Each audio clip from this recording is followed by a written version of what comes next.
There is a man in the Gospel of John who went to the land of the dead for 4 days, and what he saw changed the rest of his life.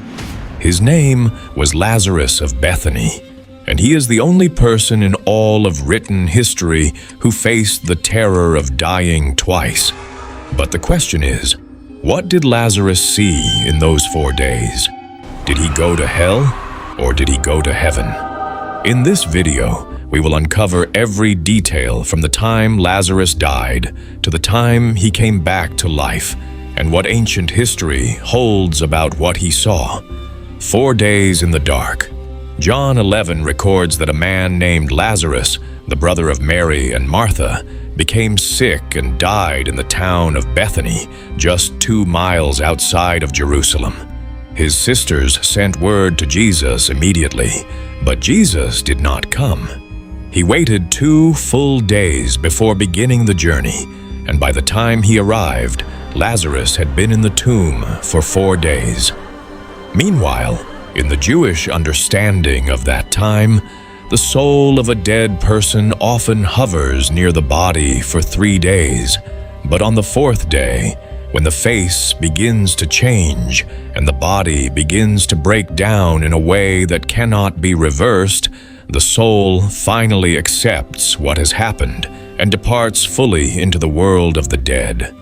By the time Jesus arrived, that departure was already complete. Even Martha, who believed deeply in Jesus, had to warn him as he approached the tomb. "Lord," she said in John 11:39, "by this time there is a bad smell, for he has been there 4 days." There was no ambiguity about what had happened and no possibility of confusion.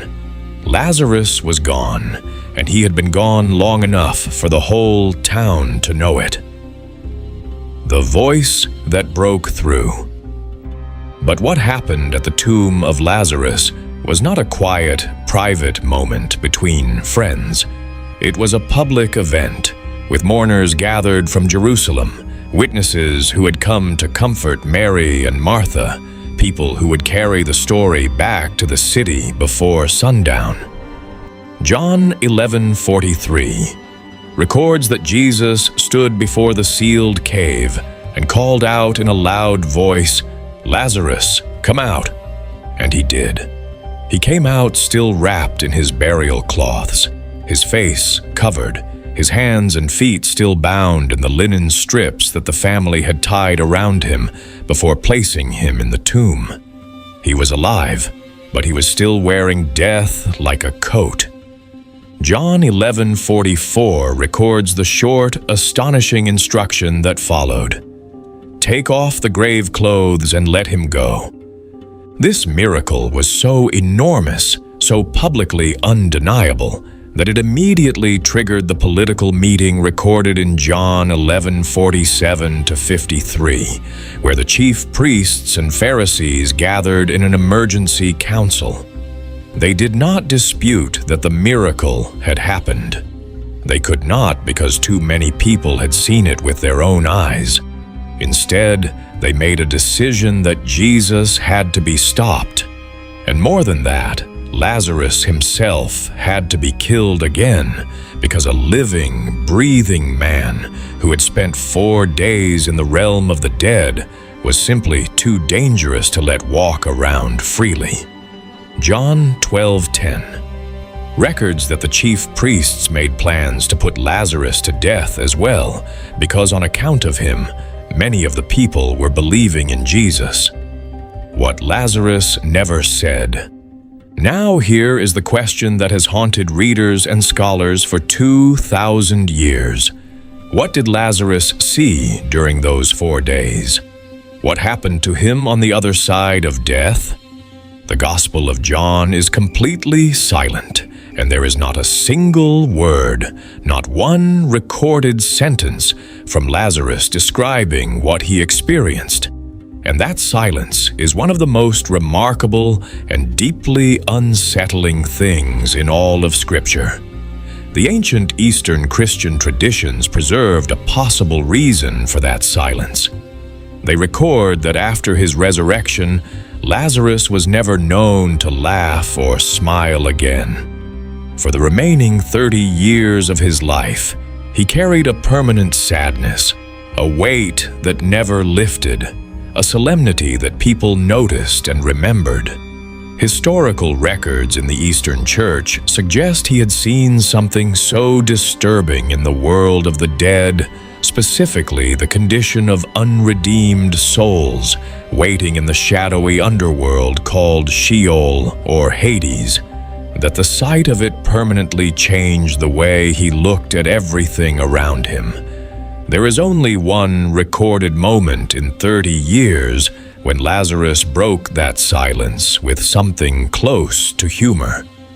According to a tradition preserved in the ancient Synaxarion, Lazarus was walking through a market one day when he saw a man secretly stealing a clay pot, and Lazarus smiled just once. And he said quietly to himself, "The clay steals the clay." A man made of dust, stealing a vessel of baked earth, and Lazarus, who had seen where human souls truly go, found a deep and sorrowful irony in that small earthly crime. To him, the pettiness of material greed must have looked absurd, beyond description, after what he had witnessed in the darkness beyond death. The geography of Hades. What exactly did Lazarus see? Because the canonical Gospels do not tell us, the traditions and apocryphal writings that grew up around his story attempted to fill that void. Among the most striking is a medieval document known as the Visio Lazari, the Vision of Lazarus, which circulated widely across Europe in the 1400s, and described in vivid detail what Lazarus reportedly witnessed during his 4 days in the underworld. According to this tradition, Lazarus was not pulled back from a place of peace or heavenly light. He was pulled back from a waiting place, a dim, silent holding chamber of the ancient world, where souls who had died before the coming of Christ existed in a state of suspension, waiting in the dark for a redemption that had not yet arrived. The world he described was organized around a terrible justice, where each category of sin carried its own form of suffering. The proud were impaled on iron hooks and spun on great wheels, always elevated and always falling.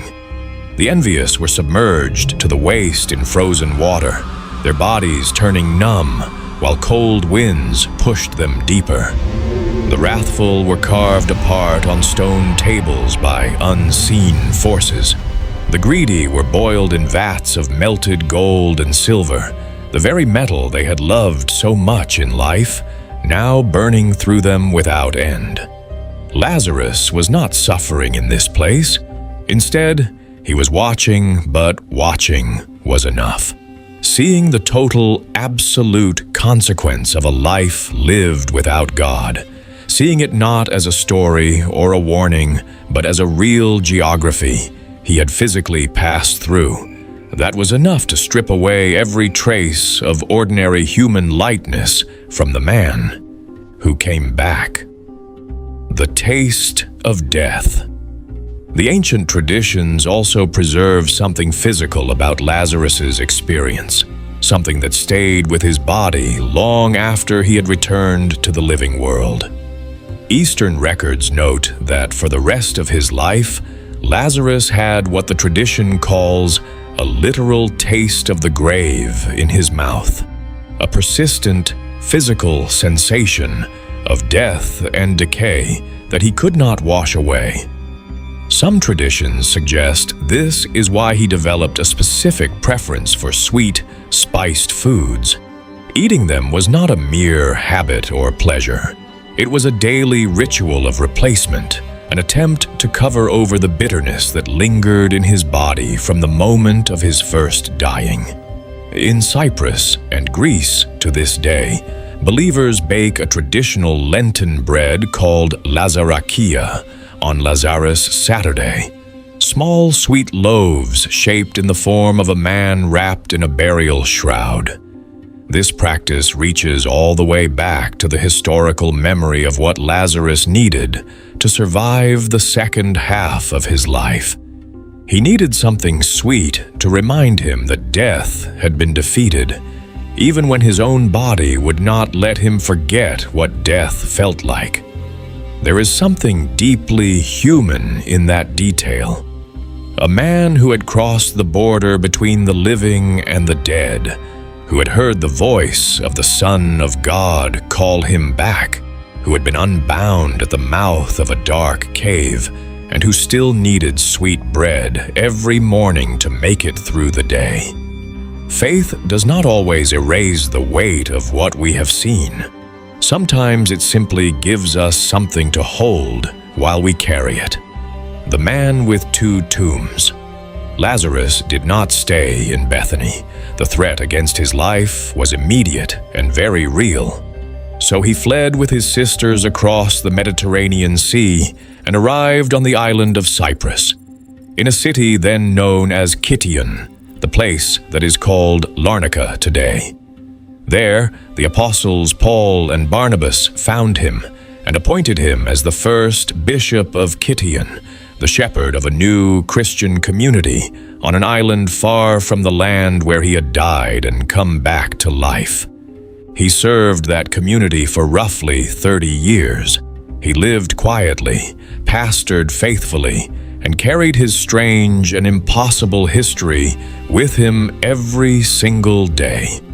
And every day he also lived with something most human beings have never had to carry: the memory of exactly what dying feels like.